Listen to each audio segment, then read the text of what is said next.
Para entender la actualidad, estás en Ahora es Cuando. Este es el análisis político con Rodrigo Bravo. Y este es Rodrigo Bravo. ¿Cómo te va, Rodrigo? Bien, pues Juan Manuel, feliz Navidad atrasado, aunque ya nos saludamos cuando correspondía. Sí, pues. ¿Cómo lo pasaste? Excelente. Bueno. He tenido mucha actividad y este fin de semana también, muy intenso. No, y tenemos actividad todos estos días. Sí. Así que le pedimos a José Antonio Caz y a la oposición que se queden tranquilas esta semanita, ¿no? Sí.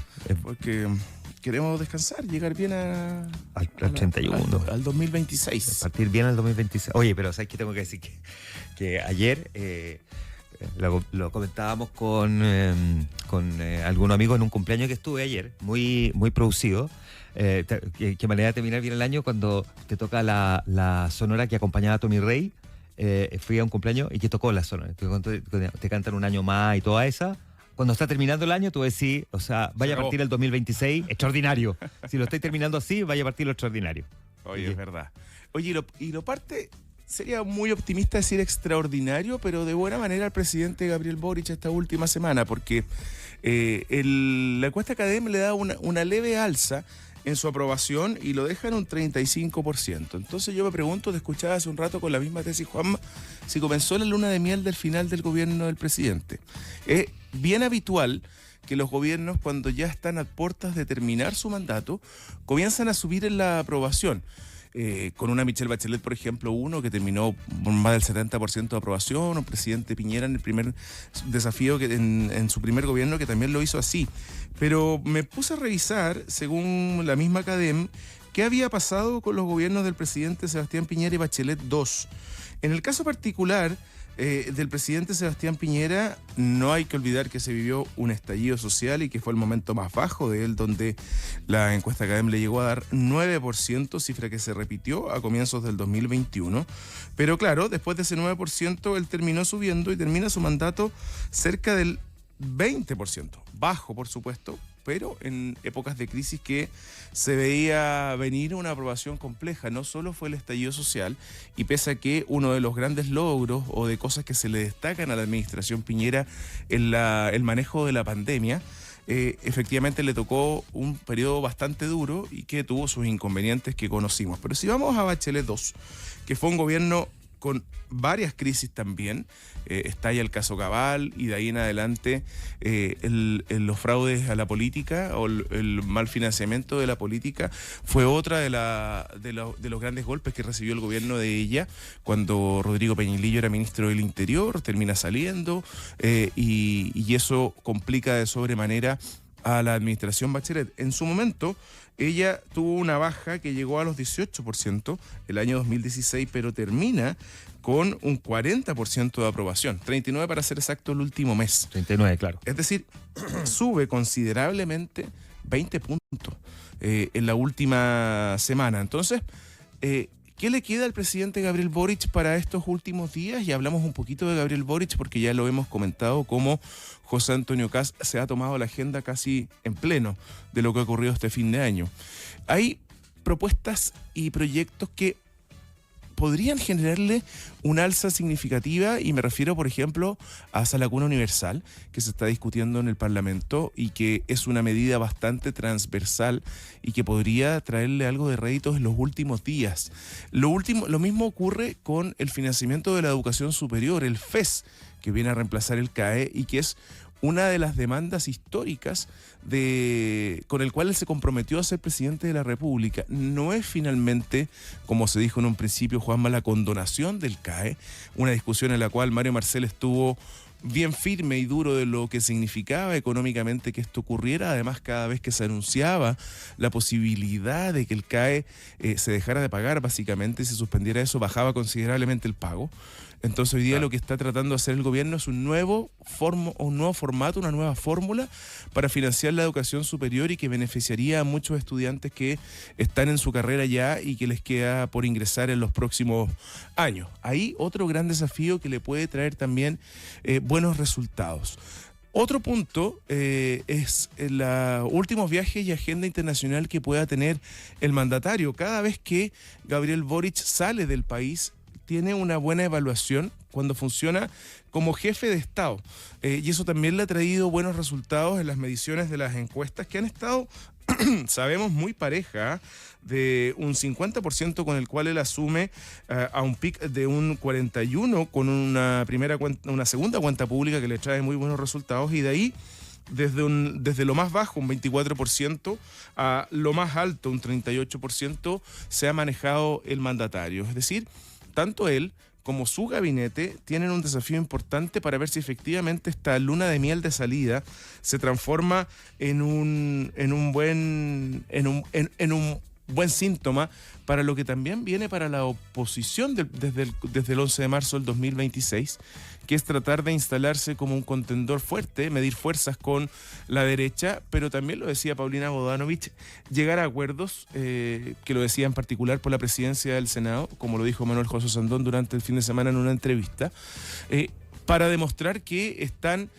capacitados para poner mano dura. Me refiero a los proyectos de los cuales ellos están en desacuerdo, pero también buscar esos acuerdos necesarios para instalarse como una buena oposición. ¿Cómo lo ves tú, Juanma, para después pasar a José Antonio Cast y sus desafíos? Claro, lo que pasa es que dos cosas. Uno, no creo que haya sido una buena estrategia de la UDI anunciar una acusación constitucional contra el ministro de Hacienda, porque es salir a torear a la izquierda en las postrimerías, digamos, del oficialismo, porque es partir con pintura de guerra una relación en que ahora la oposición pasa a ser oficialismo y el oficialismo pasa a ser oposición. Yo no creo que esa acusación constitucional se vaya a presentar, la verdad. De hecho, ya le bajó hartos cambios a Guillermo Ramírez. Sí, lo que va a pasar es que si la norma ingresa va a ser rechazada en el Congreso y va a ser un fracaso legislativo de una torpeza bien, valga la redundancia, torpe, ¿no? Si es una frontera, lo de la norma. Yo entiendo que puede haber sido un guiño que se le quiso hacer a sectores como la NEF y la CUT, pero por lo menos deberían haberla socializado un poquitito para evitarse el problema. Pero la norma se va a rechazar. Si ingresa, se va a rechazar. No creo que no vaya a ingresar la norma. Yo creo que va a ingresar. Hay un compromiso del gobierno con los sindicatos, pero se va a rechazar. Pero no sé si fue una buena idea de la UDI anunciar una acusación constitucional, porque es como terminar este periodo legislativo a los combos, y por lo tanto después arriesgarte a que la izquierda llegue todavía más picada, digamos, a ser oposición. Y ya hemos visto al Partido Comunista anunciando movilización, y por más que traten de disfrazarla de que no, todos los años hacemos marcha para el 8M o para el 1 de mayo, el sentido de las conclusiones del Comité Central del Partido Comunista son 15 páginas, cualquiera se las puede leer, y muy rapidito apuntan a una cuestión bastante más de fondo, que es marcarle el paso a José Antonio Cast. En el fondo estamos vigilando cualquier cosa que no nos guste, lo vamos a tratar de movilizar en las calles. Eso respecto de la acusación constitucional. Lo que creo que sería un gran gesto es que el Congreso sea capaz de mostrar una madurez respecto de la definición de sus mesas directivas, desde la presidencia en cada una de las cámaras, y llegar a un acuerdo. Me da lo mismo si es salomónico o no, pero un acuerdo que no sea cuchillo, porque lo que hemos visto en los últimos años ha sido más o menos eso. Sí, claro, sin respetar los acuerdos de palabra, muy duro golpe, y esto yo lo he dicho varias veces, pero no es menor lo que le tocó vivir a Juan Antonio Coloma, que era el gran negociador desde la centro derecha, que finalmente se le cae su acuerdo con la oposición, y terminamos con la presidencia de Manuel José Sandón con votos del Partido Socialista. Esto se cayó el año anterior igual, pero pasa la máquina finalmente Manuel José Sandón y lo quiere volver a hacer. Y ese gesto que le hace Paulina Bodanovich de validar esta política de los acuerdos, de alguna manera podría derivar en que el PS nuevamente, o sectores del PS, le den el respaldo para que él extienda su periodo. Vamos a los desafíos que CADEM le plantea al presidente electo José Antonio Cast según la ciudadanía. Primero, hay una alta expectativa, si uno podría calificarlo como que el 55% cree que le va a ir bien o muy bien. Claro. Eso es bien alto. Un 18% regular y un 23% mal o muy mal.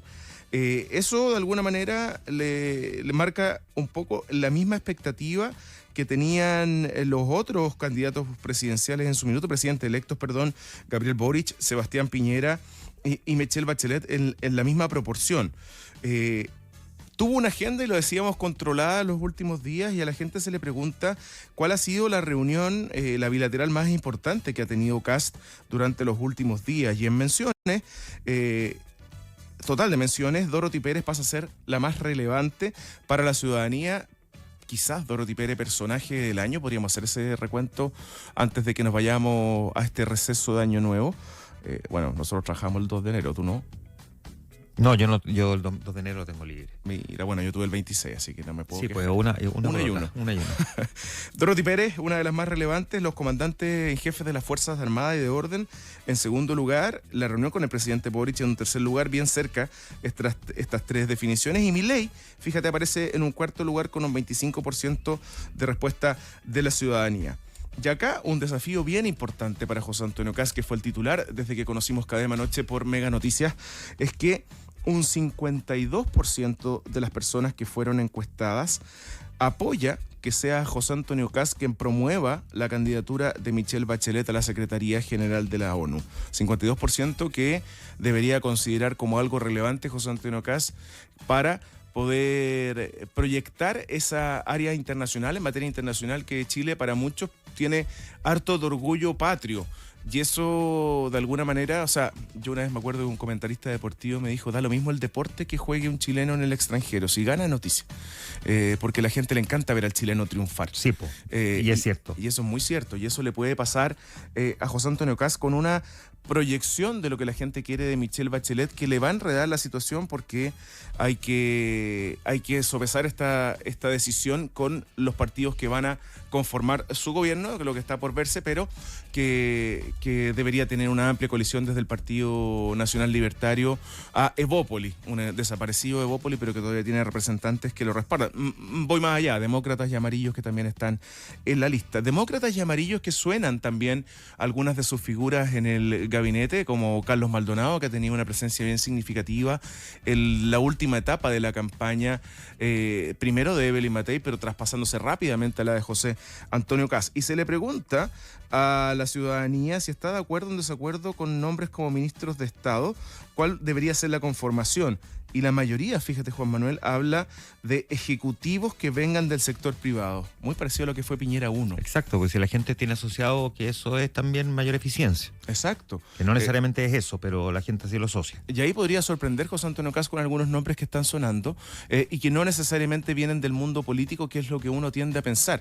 Esas figuras, por ejemplo, de Chile Vamos, que quedaron sin ir a la reelección y que hoy día son agentes libres, digamos, y que podrían ser captados por el gobierno. O que perdieron la reelección. O que la perdieron y están esperando alguna definición. Pero fíjate que en segundo lugar no vienen ellos, sino que ex generales o comandantes de las Fuerzas Armadas y de Orden, que es bien potente también. O sea, estamos pensando en un gabinete que la ciudadanía quiere o proyecta de una manera bien distinta a lo tradicional. Y recién, en un tercer lugar... Perdona, que igual creo que es un error, porque excomandantes en jefe o exgenerales de carabineros no necesariamente tienen el manejo de la muñeca política que requiere la conducción de un ministerio como por ejemplo el de seguridad, que es probablemente hacia donde la gente está imaginando. O sea, son mundos completamente apartes, distintos, distantes. O sea, no es garantía de una mayor eficiencia tener en el Ministerio de Seguridad un exgeneral o una figura del mundo militar.